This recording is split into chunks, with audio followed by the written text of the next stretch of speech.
जय जिनेंद्र दोस्तों, जैन पाठशाला आपका स्वागत करता है। आज का मेरा वीडियो है अरिहंत के 34 अतिशय। सर्वसाधारण में जो विशेषता नहीं पाई जाती उसे अतिशय कहते हैं।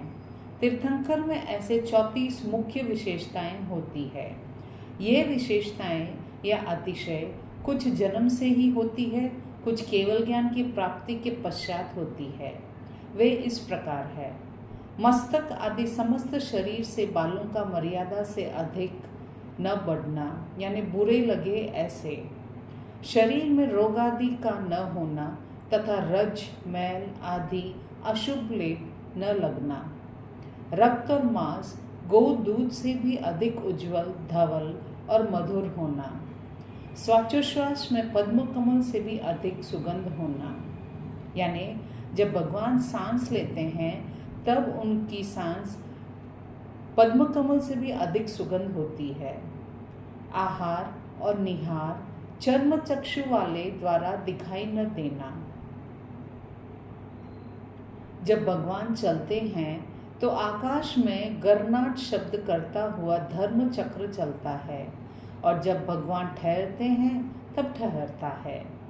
भगवान के सिर पर लंबी लंबी मोतियों की झालर वाले, एक के ऊपर दूसरा और दूसरे के ऊपर तीसरा, इस प्रकार 3 छत्र आकाश में दिखाई देते हैं। गौ के दूध और कमल के तंतुओं से भी अधिक अत्यंत उज्जवल बाल वाले तथा रत्न जड़ित डंडी वाले चंवर भगवान के दोनों तरफ डोरे जाते हुए दिखाई देते हैं।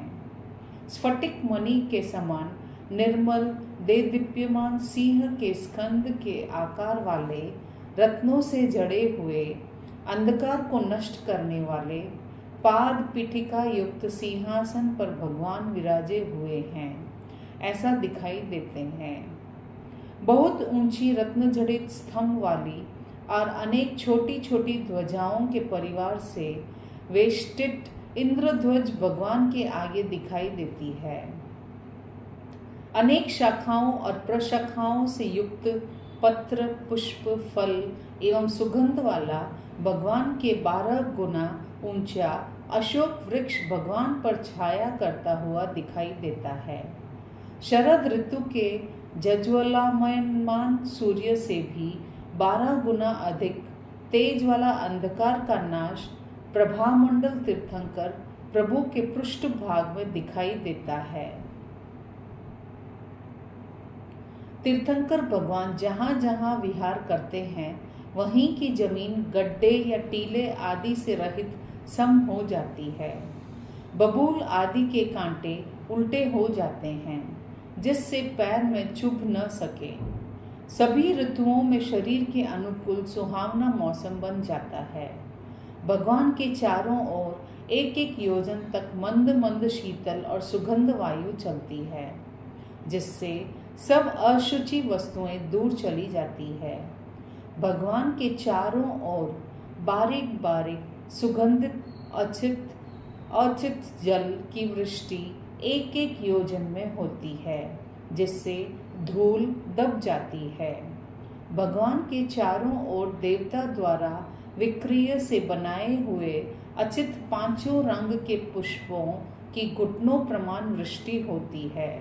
उन पुष्पों के डंठल नीचे की तरफ और मुख ऊपर की तरफ होते हैं। अमनोज्ञ यानी अच्छा न लगने वाले वर्ण, रस, गंध और स्पर्श का नाश होता है। मनोज्ञ वर्ण, गंध, रस और स्पर्श का उद्भव होता है। भगवान के चारों ओर 1-1 योजन में स्थित परिषद बराबर धर्मोपदेश सुनती है, और वह धर्मोपदेश सभी को प्रिय लगता है। भगवान का धर्मोपदेश अर्धमागधी यानी आदि मगध देश की और आदि अन्य देशों की मिश्रित भाषा में होती है। आर्य देश और अनार्य देश के मनुष्य द्विपद यानी पक्षी, चतुष्पद यानी पशु और अपद यानी सर्प आदि सब भगवान की भाषा को समझ जाते हैं। वह भाषा सभी के लिए सुख रूप से परिणत होती थी। भगवान का दर्शन करते ही और उपदेश सुनते ही जाति वैर जैसे सिंह और बकरी का, कुत्ता और बिल्ली का तथा भवांतर पिछले जन्मों का वैर शांत हो जाता है। भगवान का प्रभावपूर्ण और अतिशय सौम्य स्वरूप देखते ही अपने अपने मत का अभिमान रखने वाले अन्य दर्शनीवादी अभिमान को त्याग कर नम्र बन जाते हैं। भगवान के पास वादी वाद करने के लिए आते हैं किंतु उत्तर देने में असमर्थ हो जाते हैं। भगवान के चारों तरफ यानी 24-24 योजन तक इति भिति अर्थात ठिड्डी और मूषकों आदि का उपद्रव नहीं होता। महामारी, हैज आदि का उपद्रव नहीं होता। स्वदेश के राजा का और सेना का उपद्रव नहीं होता। परदेश के राजा का और सेना का उपद्रव नहीं होता। अतिवृष्टि अर्थात बहुत अधिक वर्षा नहीं होती। अनावृष्टि यानी कम वर्षा या वर्षा का अभाव नहीं होता। दुर्भिक्ष दुष्काल नहीं पड़ता। जिस देश में पहले से इति भिति महामारी स्व परचक्र का भय आदि का उपद्रव हो, वहाँ भगवान का पदार्पण होते ही तत्काल उपद्रव दूर हो जाते हैं। इन 34 अतिशयों में से 4 अतिशय जन्मजात होते हैं, 15 केवल ज्ञान उत्पन्न होने के पश्चात होते हैं और 15 देवों के किए हुए होते हैं। धन्यवाद।